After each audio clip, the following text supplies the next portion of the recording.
What up peeps, welcome back to a new review video. This time we've got Moonfall, the latest disaster flick from Roland Emmerich, who gave us some visually stunning movies before, such as 2012, The Day After Tomorrow and Independence Day, both parts. I think it's safe to say that Roland Emmerich by now is one of those people that just wanna watch the world burn. Whenever we see his name in the director's wheel in a movie, we know what it's going to be about. And usually it's all about destructions, disasters, and destruction of the earth basically. On the other hand though, I got to the point that whenever I see his name as a director of a movie, I know that I shouldn't expect much from it. I know that it's going to be visually spectacular, as I have seen before in a lot of the other movies that he has made, but then that is the only thing that it's going to be good at. Only in the action and disaster scenes and the CGI and the graphics are all going to be amazing, as I said. But then when it comes to the script, when it comes to the scenario, the sequence of events, and especially the overboard comedy, that's the main thing or the biggest thing that brings the level of entertainment or how good his movies or those movies are down. And I have seen that pattern in a lot of the other movies before. We saw it in Godzilla 1998, in 2012, and in the Independence Day Resurgence. The visuals were really good for their time, even for Godzilla 1998, which it doesn't hold much right now as it used to be before. But then for its time, it was a hit as well. When it comes to the CGI, the visual effects, they were all amazing there. And the same thing with 2012 and Independence Day Resurgence. But then the exaggerated comedy just messed up the movie so much, to the point that the movie itself looks confusing. You might come out from the cinema feeling like you don't know if the movie is supposed to be serious or supposed to be a comedy in the end, and it just keeps on mixing all of these elements so randomly to the point that you feel very disappointed with the movie. And with this one, Moonfall, it's actually the same. Not only that, it's even worse, I would say. When it comes to the same pattern, amazing visuals, but then sequence of events, scripts, dialogue is all so bad. And we're going to get into that very soon. But before we jump into it, a reminder as well that this is going to be a spoiler-free review, so if you haven't seen the movie yet, you know what to expect. Hang on! Everybody, hang on! I'm gonna get you home!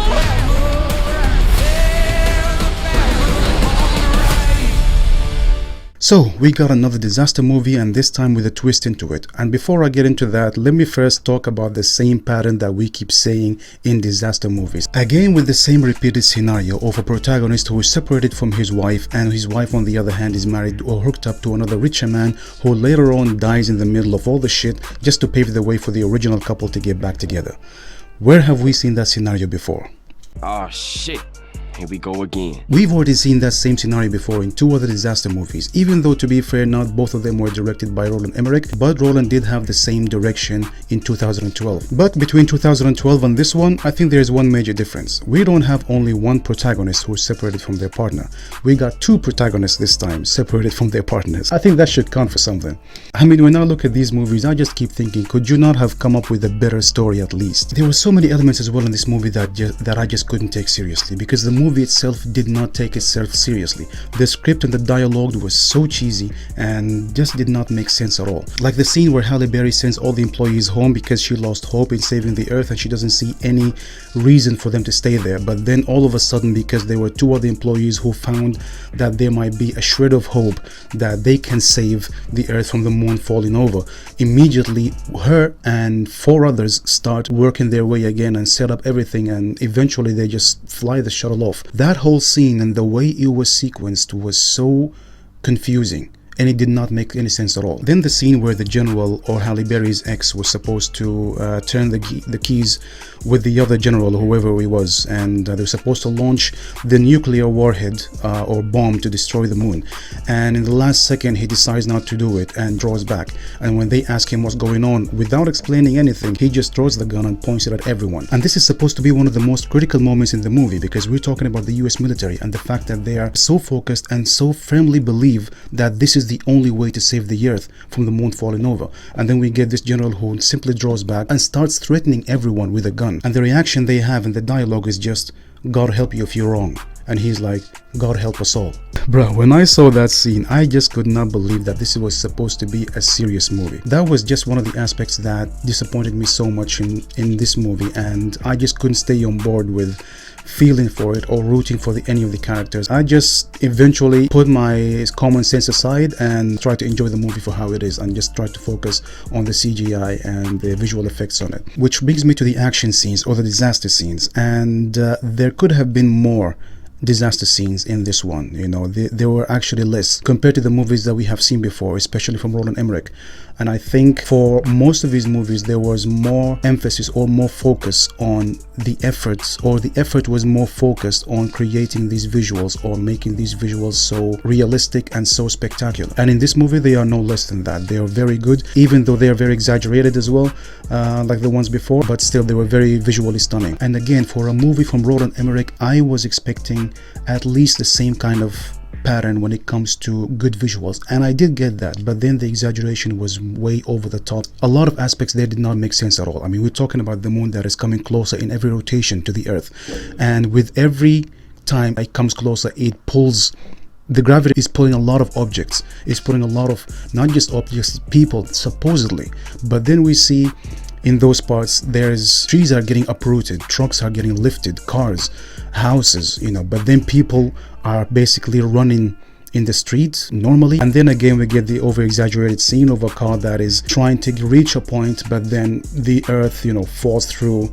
midway, and just conveniently there's just a slope, or there's a part there in the end that allows the car to jump over. And even though the valley or the empty space there is very big, there's a huge space in between one side to the other side, but then again there's so conveniently a huge rock lifting there just to give the car a bit of boost so the car can land on it and then get to the other side. And then again the moon or the gravity can pull that size of land, but it's not pulling the car over. It takes away a lot from the entertainment and trying to make sense of it. I could not take it seriously at all. What got me interested in this one even was the great cast that it had in it. I mean, there was Patrick Wilson, whom I admire so much and I enjoy his movies so much. We got Halle Berry, we got Donald Sutherland, who only appeared for like, I don't know, less than 5 minutes. We got John Bradley, who was the comedy relief, and he was okay for his character. And we also got Michael Pena, and we didn't get much of him. He's usually a great actor, but he was very underutilized in this one, or in this movie. The film itself, all in general, was not on the level of any of these actors that I just mentioned. The character of John Bradley also did not make sense in the way that he knew what he was supposed to do there. And as I said, he was supposed to be the comedy relief, but then he was funny, but not in the ways that he was trying to be in the movie. He was throwing jokes, he was trying to act stupid in some scenes, but it wasn't funny in that way. But it was funnier in the way that he was supposed to be serious, but then it just did not make sense, and it was more confusing as well. Like, for example, how he was able to so conveniently get all these information, and he's like the best role model for conspiracy theorists, and he can get any information that you want from any source, even if he has to steal them from somewhere or try to impersonate someone. And then eventually he gets his way through until he reaches NASA and he reaches the astronauts, or the main protagonist, and they immediately put him on board because apparently he was the only option they had there. And all of a sudden he finds himself in a space shuttle, and he knows his way around it, even though he was completely unexperienced when it comes to handling and working in a space shuttle and being able to fly it and being in space even. I mean, this shit requires a lot of rigorous mental and physical training,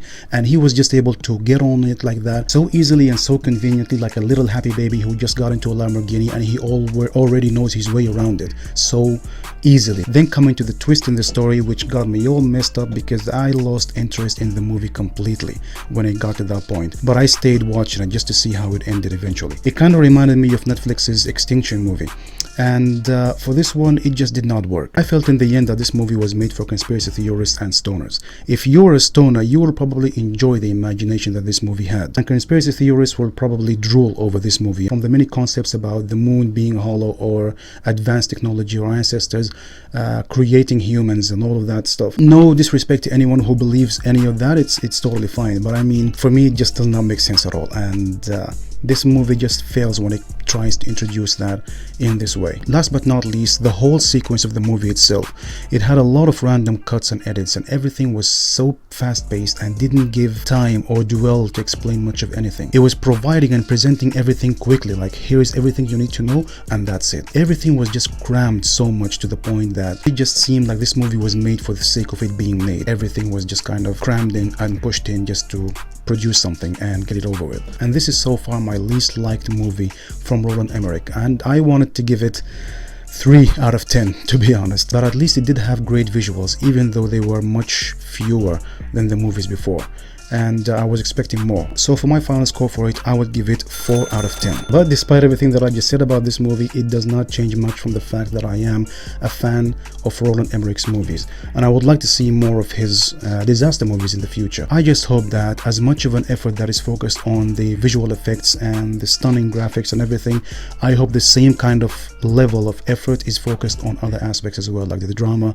the sequence of events, the dialogues as well, and this would bring the movies to a much higher level and be more appealing. And in the end, let me guys know, what did you think about this one and what would you rate it for yourself? And if there are any more points that you would like to add in regards to what I said, or any more aspects that you wanted to point out that I haven't spoken about here, please drop them all in the comments below, as I would very much love to read what you guys have to say about this one.